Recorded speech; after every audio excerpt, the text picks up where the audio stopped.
Hola, bon dia. El meu nom és Lluís Hortas i soc productor a Cinètica Produccions a Mallorca. L'Euroregió Pirineus-Mediterrani es va constituir el 29 d'octubre de 2004 amb la voluntat d'unir esforços per a crear en el nord-oest del Mediterrani un pol de desenvolupament sostenible basat en la innovació i en la inclusió social i territorial.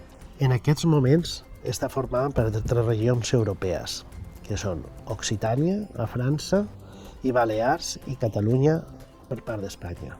L'Euroregió Pirineus-Mediterrani té prop de 15 milions d'habitants. La seu permanent de l'Euroregió està a Perpinyà i la presidència de l'Euroregió és rotativa i canvia cada 8 mesos. Per què és interessant produir l'Euroregió?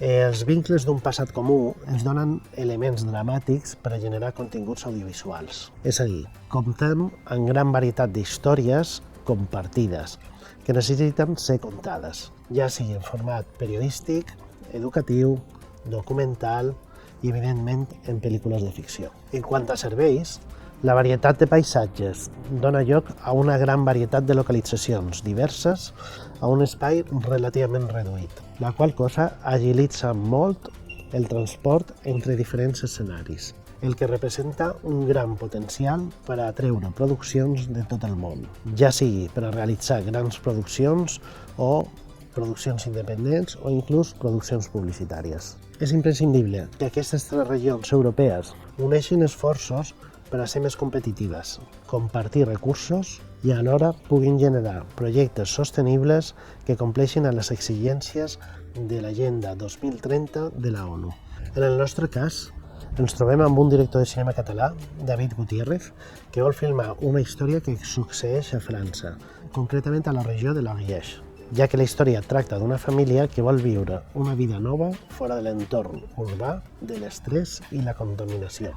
Aquesta trama està completament relacionada amb la realitat del lloc a la comarca de la qual parlem.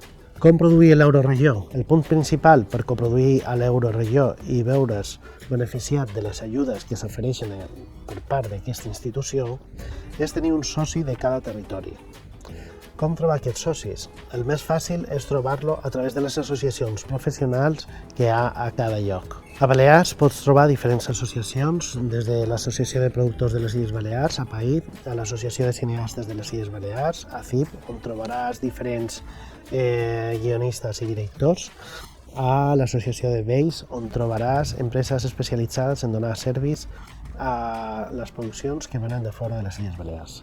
A Catalunya tenen l'Acadèmia de Cinema de Catalunya, tenen PROA, que és una associació de productors professionals, la PAC, que és una altra associació de productors també, GAC, que és l'Associació de Guionistes de Catalunya, i a Occitània, per exemple, podem trobar la APIFA, Occitanie Films o ASOC, una associació de guionistes. Buscar finançament a l'Euroregió. Europa i les regions que formen l'Euroregió fan costat econòmicament als projectes realitzats per autors del seu entorn o produccions realitzades sobre el seu territori.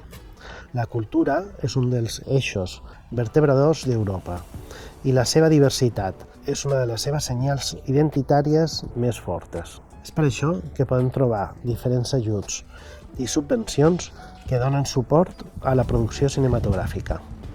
Cadascun dels socis productors demanarà les ajudes pertinents i per això és necessari haver signat un contracte de coproducció en el qual es marqui el pressupost del projecte i l'aportació en percentatges i quantitat econòmica de cada un dels socis.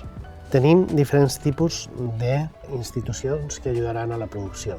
Tenim produccions d'àmbit nacional, com a Espanya pot ser l'ICA, l'Institut de la Cinematografia i les Arts Audiovisuals, i a França tenim el CNC, que és la mateixa institució de l'estat francès. Per part de Catalunya ens trobarem l'ICEC, que és l'Institut d'Indústries Culturals de Catalunya, i a Balears l'ICIP, l'Institut d'Indústries Culturals de les Illes Balears. A França trobarem la regió d'Occitanie, que té ajudes a l'escriptura de guió i a la reescriptura de guió, així com ajudes a la producció. En el nostre cas demanarem ajudes també concretament al Departament de l'Ariège. ja que filmam allà. Green shooting. De cada vegada les exigències mediambientals seran majors i fins i tot es convertiran en un requisit per poder rebre les ajudes a la producció. Realitzar rodatges que no siguin contaminants, que redueixin l'ús de plàstic, combustibles fòssils o substàncies tòxiques, així com reduir la petjada de carboni, seran un requisit imprescindible de les institucions. Per aquesta raó és important comptar la figura d'un ecomànager, que realitzi l'estudi de l'impacte ambiental del projecte que es desenvolupi. Si les empreses sòcies no compten amb un ecomànager en el seu equip, hauran de contractar una empresa que realitzi aquest tipus d'estudis i memòries. A cada regió trobarem fils comissions que ens poden ajudar a aconseguir els permisos de rodatge, així com a contactar amb tècnics i empreses productores de la localitat que ens interessi per a poder filmar, encara que aquest tema s'hauria d'encarregar el soci local. Diputacions, comarques, departaments, municipalitats i ajuntaments, permisos per costes. El tema dels permisos es complica bastant i per això és important comptar amb un location manager que conegui bé tot el funcionament dels permisos en aquella localitat concreta. Una cosa important que no hem d'oblidar és que els 15 milions d'habitants de l'euroregió són el principal objectiu a nivell de públic i audiència. És molt important realitzar una gestió per atreure aquest públic més pròxim a les històries que poden contar i seduir-los perquè gaudeixin d'aquesta mena de producció de quilòmetre zero. Per aquesta raó és important treballar dins l'àmbit dels laboratoris de guió, que ajuden a millorar la qualitat del projecte i a donar una visió externa. A Balears hi ha el laboratori Illes de Ficció.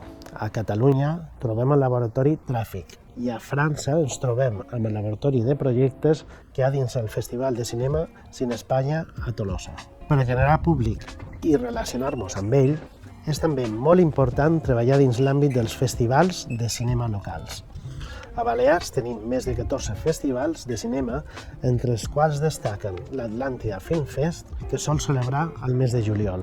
També tenim l'Evolution Mallorca Film Fest, que se celebra per el mes de novembre, o el Major Docs, especialitzat en documentals, que se celebra per el mes de setembre. Amb tot això, espero que us animeu a produir projectes dins l'àrea de l'euroregió, tant a nivell de serveis com a nivell de creació de continguts. Moltes gràcies per la vostra atenció.